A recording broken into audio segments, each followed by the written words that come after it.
Hey guys, what's going on?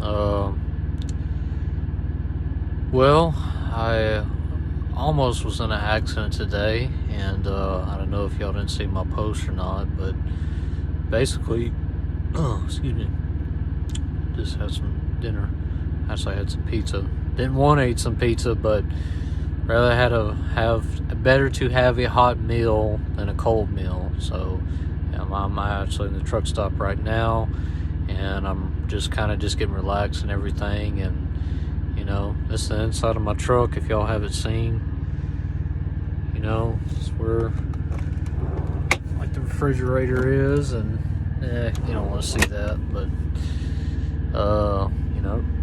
it's my bed and like stuff I put in up there, and don't mind the trash. But well, I was coming down southbound on I-49, and I was just south of Alexandria, and this is Louisiana, by the way. And I can't remember what time this happened. This happened like afternoonish, 2:30, 3 o'clock, somewhere around there. And it was a white Buick SUV, and I can remember it was a woman driving, and I'm guessing she was maybe in her 40s, maybe 50s, or maybe younger than that. But basically there was a semi-truck in the shoulder, and there was a bridge. Well, when she just came by off that bridge, and honestly the wind these past couple of days it has been some strong gust winds too, and that affects the vehicle too. And you start to swerve or start doing a jerking motion on that steering wheel, buddy, you're gonna lose it.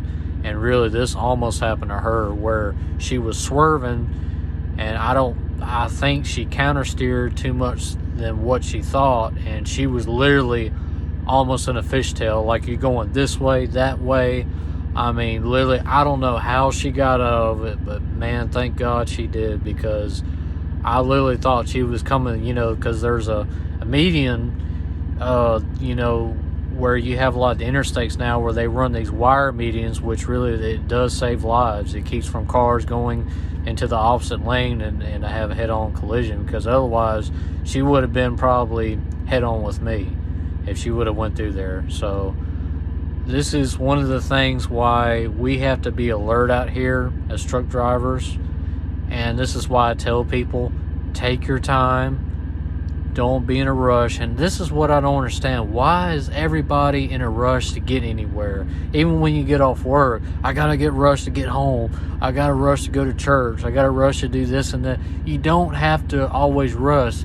Give yourself plenty of time, especially for work. If you know you gotta be at work at a certain time, give yourself an extra 20, 30 minutes, heck, even 40 minutes. That's what I do personally.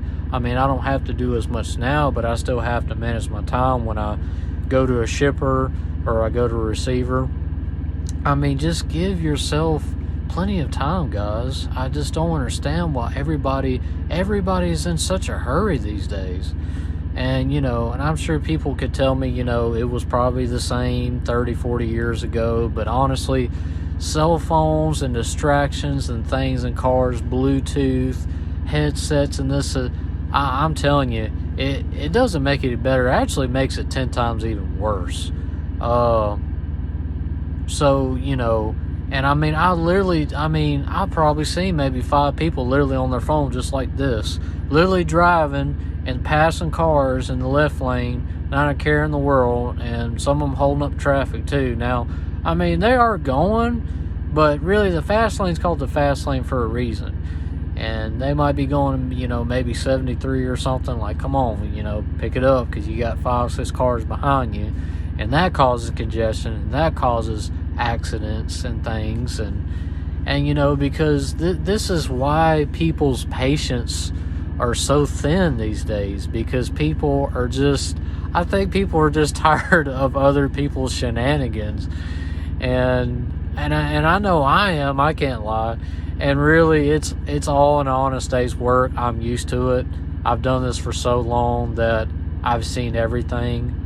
I've dealt with everything. And really, when I start, people start, bunching up and stuff, I just start backing off, and I just, kind of ease off and, you know, just kind of let them go their own way. And of course, you got people that zoom in through traffic, this and that, you know, it's like Fast and Furious or something. But I'm going to tell you right now, you're all going to get the same place, and you'll see one person stop, you'll see the same car pass that same person, you know, maybe a little ways down the road. But man, it's every time, you know. So I don't know why people think that they're going to save time. Yeah, you're going to save time. You're going to save maybe like 20, 30 seconds or something throughout that whole trip. So I just don't understand why, you know, everybody rushes out here, man. I mean, take your time and, you know, have common courtesy, you know, let people over.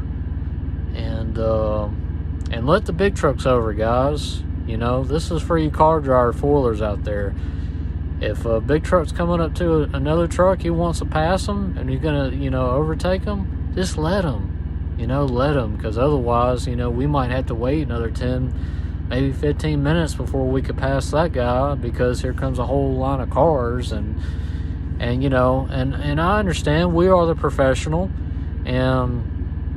and I believe, you know, we should make wise decisions and judgment, and we are held more accountable. But guys, give the trucks a break. You know, if you go to a stop sign and you see a guy in a truck, go ahead and just let him go. Just be courteous, because, you know, we have enough to deal with, and maybe that guy, you know, he's just trying to get the truck so he can use the bathroom, man. Because this is what people don't realize, the simple things that people take for granted. It's so easy, because you can just park your car. You can go anywhere with your car. Go use the bathroom. Truck, we can only go to the rest area, truck stops. That's it. And you pull to a truck stop, then you got to pull in the fuel island. And then if you're behind somebody, which personally, I do not do this, but if I know I'm already behind somebody and somebody's getting fuel, I just stay in the truck, be curious of any drivers that come up behind me. So I go ahead, at least pull my truck up and get fuel or whatever, and then I pull up, and then I can go to the bathroom real quick. And of course, if you're gonna do a number 2 or something, just park, you know. And I had a driver today, actually, and he was just taking his dandiest time. And listen, I'm not out here harping, because I've had this happen to me before, where, you know, I got fuel, and when I got back, you know, there was a truck waiting on me, and the guy was mad, which I can understand. But you know what? I learned my lesson from that, but this guy, I don't know if he was taking his 30-minute break at the pump, but it was ridiculous. I said, look, this other guy over here, I ended up going to another pump. I said, this guy, I've been here for 30 minutes, and this guy hasn't even pulled up or anything. I said, I guess he just decided to go sleep in the bunk or something. And which, I mean, this is normal now. This is normal in trucking now. And it's sad that we have to deal with this even with our own kind. And it's like, come on, guys, you know? I mean, if you got fuel, if you know you're going to rest, or you're going to get a shower, use the bathroom, just go and park. Just go and park.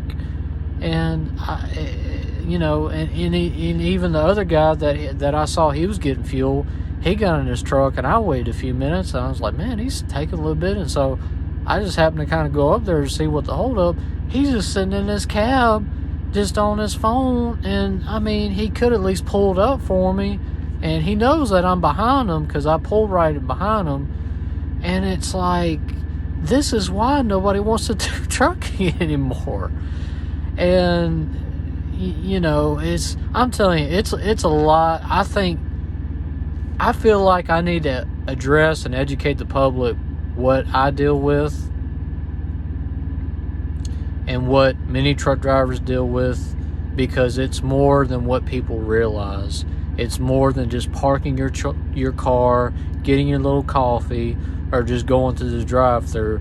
There ain't no drive-thru for a big rig, and most places we can't even just get in, because the truck's too big, and parking is very limited. So, you know, all I gotta say is, guys, just respect the truck drivers out here.